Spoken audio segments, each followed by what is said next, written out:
Photo system first और second यानी प्रकाश तंत्र फर्स्ट और सेकंड में अंतर क्या होता है। देखो 3 टॉपिक आप जानोगे जब ये टॉपिक समझाएंगे। तो फोटो सिस्टम फर्स्ट और सेकंड, चक्रीय अचक्रीय और रॉबर्ट हिल रिएक्शन जिसे जेड स्कीम बोलते हैं। 3 टॉपिक को आप जानोगे तब आपको ये टॉपिक समझ आएगा। तो तीनों को हम जानेंगे। तो लिख लो फोटो सिस्टम फर्स्ट सेकंड। सारणी बनाऊंगा एक में जिसे हम पिगमेंट सिस्टम फर्स्ट और सेकंड में बोलते हैं। ठीक है, तो एक सारणी बना रहा हूं।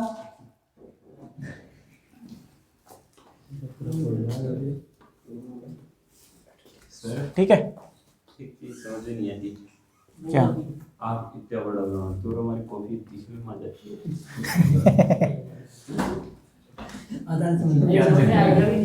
इतना ही हम उतारे उतना ही आप उतार। ठीक है, देखो ध्यान से क्या बोलते हैं इसे। तो इसे बोलते हैं प्रकाश तंत्र फर्स्ट ये मोटा भी है यानी फोटो सिस्टम फर्स्ट। इसे या क्या क्या बोल सकते हैं हम, पिगमेंट सिस्टम भी बोल सकते हैं यानी वर्णक तंत्र फर्स्ट या पिगमेंट सिस्टम। ठीक है, फर्स्ट। इसी प्रकार प्रकाश तंत्र सेकंड जिसे हम क्या बोलते हैं, फोटो सिस्टम सेकंड, या बोल सकते हैं हम वर्णक तंत्र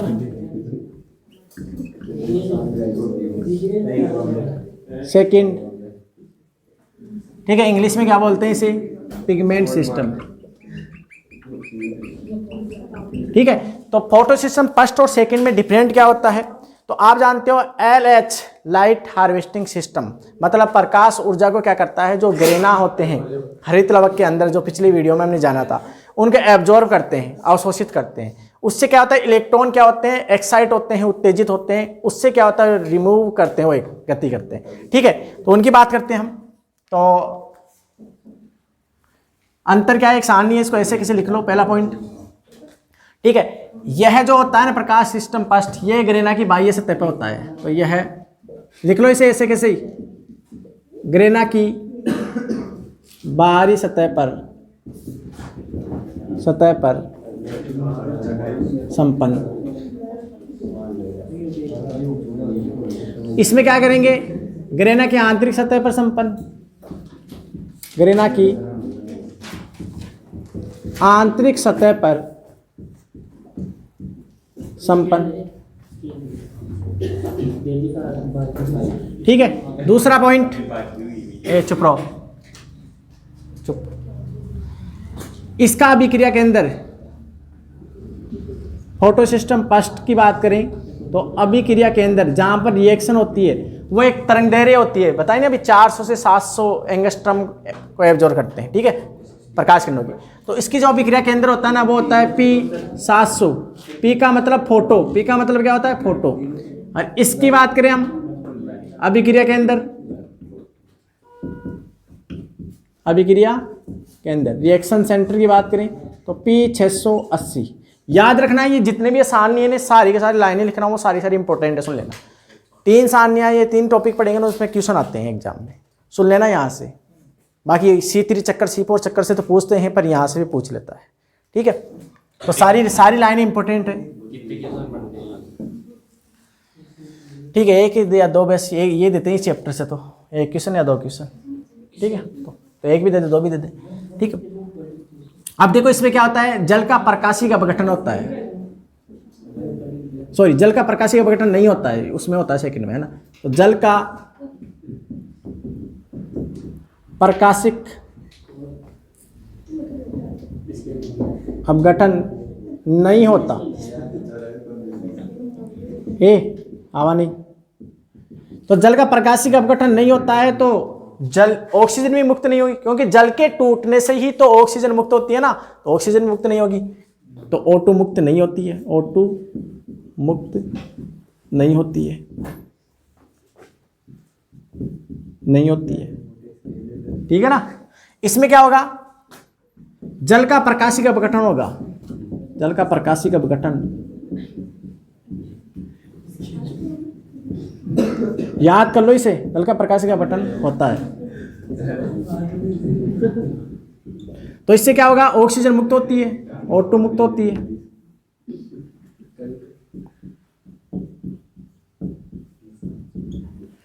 इसमें चक्रीय अचक्रीय दोनों शामिल होते हैं। तो पांचवा पॉइंट क्या है, चक्रीय व अचक्रीय यानी साइक्लिक नॉन साइक्लिक, चक्रीय व अचक्रीय फॉस्फोरिलीकरण दोनों संपन्न होते हैं, दोनों संपन्न होते हैं। ध्यान से सुन लेना, यहाँ पर बहुत ही कंफ्यूज लाइक टॉपिक है ये, क्योंकि फोटोसिंथेसिस फर्स्ट और सेकंड, चक्रीय अचक्रीय और जेट रिएक्शन जब पढ़ते हैं ना कंफ्यूज हो जाते हैं किसमें क्या लिख रहे हैं हम, इसलिए इस सारणी को याद करना है आपको, ठीक है। तो इसमें चक्रीय व अचक्रीय फॉस्फोरिलीकरण है ना, चक्रीय अचक्रीय प्रकाश फॉस्फोरिलीकरण दोनों संपन्न होता है, और इसमें केवल अचक्रीय संपन्न होता है। इसमें केवल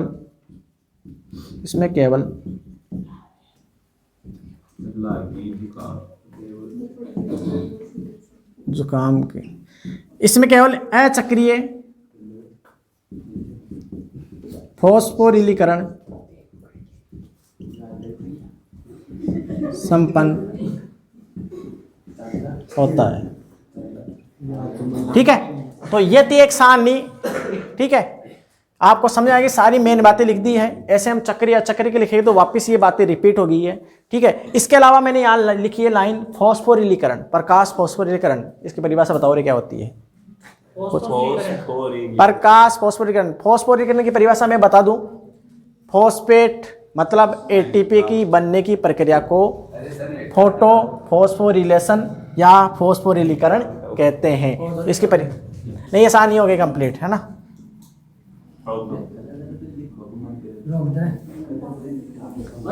रुक जा, फोटो फॉस्फोरिलीकरण की परिभाषा लिखो, ठीक है। यहाँ दिख रहा है ना यहाँ तक, तो यहाँ प्रकाश फॉस्फोरिलीकरण की परिभाषा लिखो। प्रकाश फॉस्फोरिलीकरण यानी फॉस्फोरिलेशन, तो इसे बोलते हैं लाइट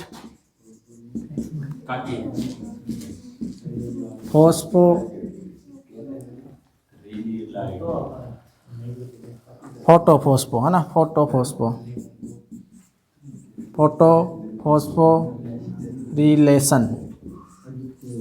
इसकी परिभाषा क्या होती है, तो शॉर्ट में याद रखना, एडीपी यानी एडेनोसिन डाइफॉस्फेट प्लस आईपी यानी इंड्यूस फॉस्फेट, इससे क्या बन जाएगी, एटीपी। तो शॉर्ट में हम लिख सकते हैं एटीपी के निर्माण की प्रक्रिया को क्या बोलते हैं हम, एटीपी के निर्माण की प्रक्रिया। और आपको एक क्वेश्चन है, ऊर्जा मुद्रा किसे कहते हैं, एटीपी को बोलते हैं। ये भी क्वेश्चन है, इसे ऊर्जा मुद्रा के नाम से जाना जाता है। यही तो ऊर्जा होती है हमारे, एडेनोसिन ट्राइफॉस्फेट। तो इसका तो मतलब क्या था है, तो इसकी पहली परिभाषा लिख लो, एटीपी के निर्माण की प्रक्रिया को ये कहते हैं, याद रहेगा ना। लिख लो, मैं लिख लेता हूँ, एटीपी की निर्माण, चाहे मैं 10 साल बाद पूछूं, चाहे 50 साल बाद, चाहे 100 साल बाद, आपको याद होनी चाहिए। 50 बार एटीपी की निर्माण प्रक्रिया, एटीपी की निर्माण प्रक्रिया को क्या कहते हैं, ये कहते हैं, लिख लेना पीछे, ठीक है। तो वो लास्ट में वही कहते हैं जो शुरुआत में बोले थे, ठीक है। तो इसको बोलते हैं एडेनोसिन डाइफॉस्फेट, तो ये तो डाई है ना, ये है ना ट्राई, तो एडेनोसिन ट्राइफॉस्फेट, ठीक है। और एक लाइन लिख लेना, इसे ऊर्जा मुद्रा के रूप में जाना जाता है। मोस्ट इंपोर्टेंट क्वेश्चन है एग्जाम के लिए, नोट में लिख लो इसे। हाँ, ऊर्जा मुद्रा क्वेश्चन आए हुए हैं, ऊर्जा मुद्रा किसको बोलते हैं, एटीपी को,